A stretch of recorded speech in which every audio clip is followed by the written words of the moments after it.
तो हम राहु की प्लेसमेंट के बारे में लगातार चर्चा कर रहे हैं विभिन्न लग्नों के, जब भी विभिन्न भाव में राहु स्थित होते हैं। और ये वीडियो रहेगी अब मीन लगन के लिए। मीन लगन के लिए इस वीडियो में हम सबसे पहले प्रथम भाव के बारे में ही चर्चा करेंगे। मीन राशि में अगर आपके राहु स्थित होते हैं आपके लगन में प्रथम भाव में, तो आपको वास्तव में राहु किस प्रकार से प्रभावित कर सकते हैं, कौन कौन से प्रभाव वो आपके ओवरऑल जीवन पे डाल सकते हैं, किस तरीके से वो आपकी पर्सनैलिटी को प्रभावित करेंगे, किस प्रकार से आपकी आर्थिक स्थिति और आपके ओवरऑल जीवन को प्रभावित करेंगे। देखिए, राहु आपके अगर लगन में ही स्थित है तो आपको सेल्फ को हमेशा प्रायोरिटी देते हुए देखा जा सकता है। यानी आप स्वयं को बहुत ज़्यादा कहीं ना कहीं मान सम्मान और इज्जत के दृष्टिकोण से देखेंगे और हमेशा खुद को प्रायोरिटी देते हुए नजर आएंगे हर कार्य में।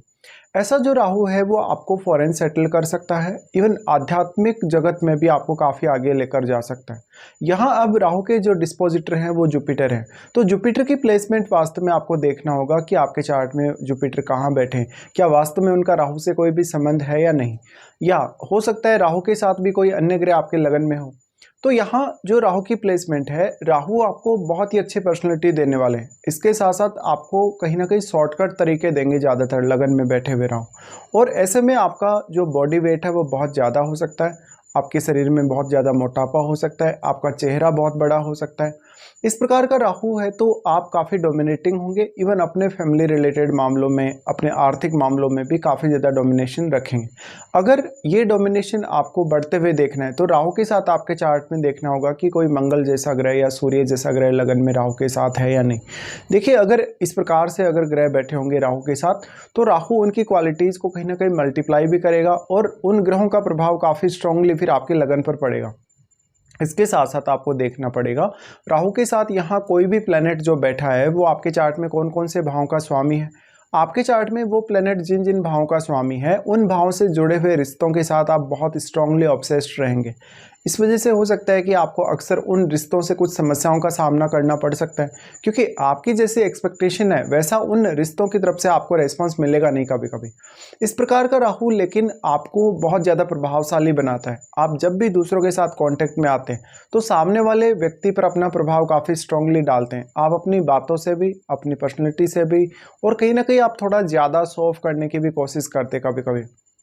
इस प्रकार का राहु आपको देश विदेश में घूमने की बहुत ज़्यादा प्रवृत्ति देगा। बहुत ही कम ऐसे चांसेस रहेंगे जहां पर राहु आपको एक स्थान पर स्टेबल रखे। लेकिन ये जो परिवर्तन है या ये जो घूमना फिरना है वो आपको तब ज़्यादा देखने को मिलेगा जब आपके राहु की महादशा भी हो। राहु यहाँ प्लेस्ड है तो अब जो भी प्लेनेट यहाँ बैठेगा राहु से वो बहुत ज़्यादा मल्टीप्लाई होगा, तो वो ग्रह आपके उन भावों के लिए काम बहुत आसान कर देगा जिनका वो स्वामी है, और उन भावों से आपके एक्सपेक्टेशन को भी काफ़ी तीव्रता से बढ़ा देगा। अब राहु अगर हम दृष्टियों के हिसाब से देखेंगे तो यहाँ से वो आपके पांचवें भाव को एस्पेक्ट करते हैं। पांचवें भाव पे राहु दृष्टि डालें तो ये आपको काफ़ी क्रिएटिविटी प्रदान करेंगे, अच्छी इमेजिनेशन प्रदान करेंगे, लेकिन कभी कभी बहुत ज़्यादा स्ट्रेस भी क्रिएट करेंगे। इस प्रकार का राहु अगर मंगल से संबंध बनाए या सूर्य से संबंध बनाए तो आपको बहुत ही ज़्यादा एग्रेसिव बना देता है। इसलिए आप हमेशा जब भी कोई भी डिसीजन लें लाइफ में, चाहे वो आपका आर्थिक रूप से डिसीजन है, चाहे आपका रिलेशनशिप से जुड़ा डिसीजन है, करियर से जुड़ा हुआ डिसीजन है, उस मामले में आपको बहुत ज़्यादा धैर्य रखने की आवश्यकता होगी। राहु यहाँ पंचम भाव पे दृष्टि डाल रहे हैं तो पंचम भाव के स्वामी यानी चंद्रमा की प्लेसमेंट आपके चार्ट में बहुत अच्छी होना जरूरी है। अगर मान लो चंद्रमा अच्छी स्थिति में नहीं है और आपके पंचम भाव में भी राहु का कोई मित्र ग्रह नहीं बैठा हो तो आपको काफ़ी ज़्यादा स्ट्रेस और एंग्जाइटी से गुजरना पड़ सकता है। दूसरी बात, लगन का जो राहु है वो आपको काफ़ी ज़्यादा अच्छी लीडरशिप की क्वालिटीज़ देगा, जहाँ पर आप दूसरे लोगों को अच्छे से गाइड कर सकेंगे, इंस्पायर कर सकेंगे।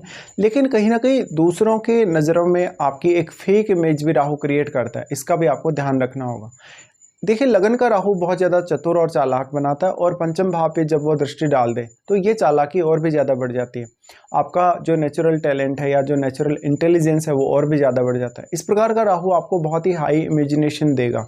राहु पंचम भाव पे प्रभाव डाल रहे हैं तो इसका जो प्रभाव है आपकी संतान के साथ रिश्तों पर भी पड़ेगा, और आपका मैरिज, कहीं ना कहीं मैरिज भी प्रभावित होगा ही, बट आपकी जो लव लाइफ है वो भी काफ़ी ज़्यादा स्ट्रांगली प्रभावित होगी।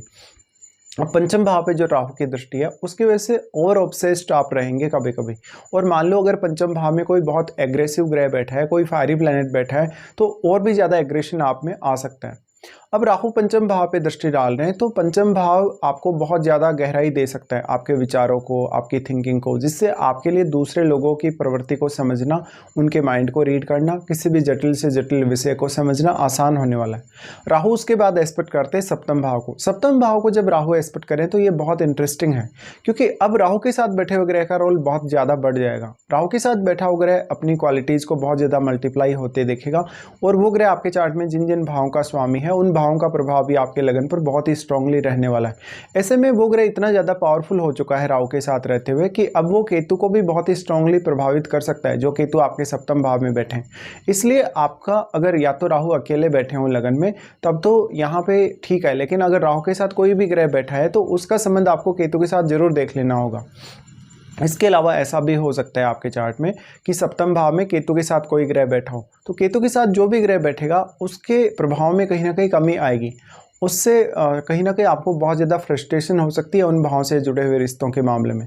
अब यहाँ सिर्फ और सिर्फ आपकी मदद कर सकता है राहु के साथ बैठा हुआ ग्रह, क्योंकि वो इतना ज़्यादा स्ट्रॉन्ग है कि वो केतु को तो प्रभावित करेगा ही करेगा, लेकिन केतु के साथ बैठे हुए ग्रह पर भी अपना काफ़ी स्ट्रॉन्ग इम्पैक्ट डालेगा।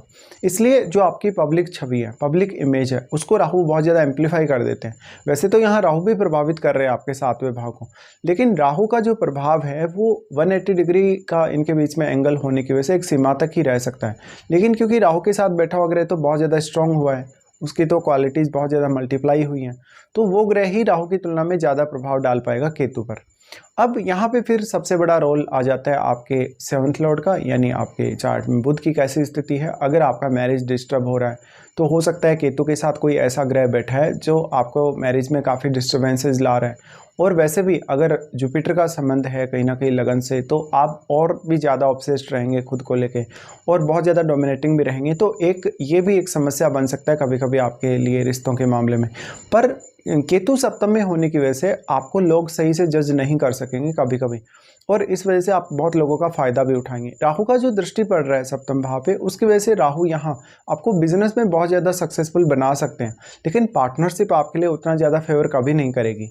उसके बाद राहु यहाँ जो एस्पेक्ट कर रहे हैं सप्तम भाव पे, देखिए आपकी पार्टनर से बहुत ज़्यादा अपेक्षाएं जुड़ी हुई रहेंगी, लेकिन आपका पार्टनर उस तरीके से आपके साथ बिहेव नहीं करेगा या रिएक्ट नहीं करेगा जिस वे में आप चाहते हैं। इसलिए हमेशा आप दूसरे लोगों को ब्लेम करते रहेंगे, दूसरे लोगों की कमियां ढूंढते रहेंगे, और इवन अपने जीवन साथी की भी। फिर राहु प्रभाव डालते हैं नवम भाव पे। नवम भाव पे जो प्रभाव है वो मंगल का घर है। अब मंगल के घर पे अगर राहु प्रभाव डाल रहे हैं तो वहाँ आपको बहुत ज़्यादा डेडिकेशन देने वाले हैं, स्ट्रॉन्ग ऑब्सेशन देने वाले हैं नवम भाव को लेके। ऐसे में आध्यात्मिक उन्नति के साथ साथ धार्मिक रूप से भी आप बहुत ज़्यादा ज्ञानी हो सकते हैं।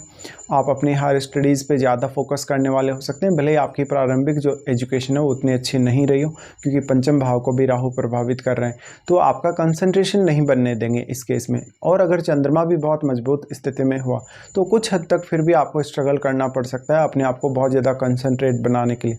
जो नवम भाव पे राहु का प्रभाव है वो हमेशा आपको दूसरे कल्चर की तरफ, दूसरी जो धर्म है, संस्कृतियाँ हैं, उनकी तरफ आकर्षित करेगा।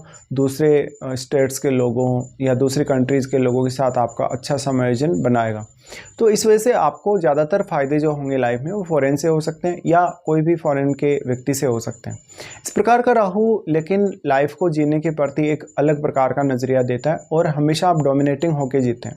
तो इस तरीके के राहु के प्रभाव रहेंगे। अब आपको देखना होगा कि वास्तव में आपको राहु की महादशा इस जीवन काल में है या नहीं।